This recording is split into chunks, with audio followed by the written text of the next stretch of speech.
মুখোমুখি বসে আছেন স্বৈরাচার শেখ হাসিনা ও সেনাপ্রধান। বাদানুবাদ হচ্ছে।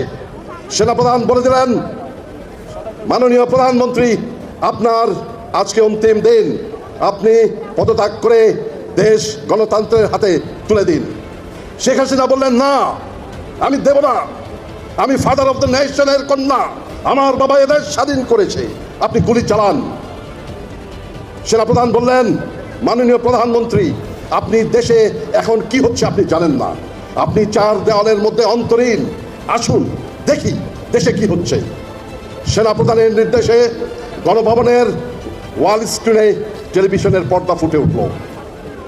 কাকতালীয়ভাবে বাংলাদেশের ঢাকার যতগুলো চ্যানেল আছে সবার ক্যামেরা নিবন্ধ রাওয়ার প্রাঙ্গণে, যেখানে আমরা 200 অফিসার এবং সাথে আশেপাশের জনতা মিলে 105 আমরা দাঁড়িয়ে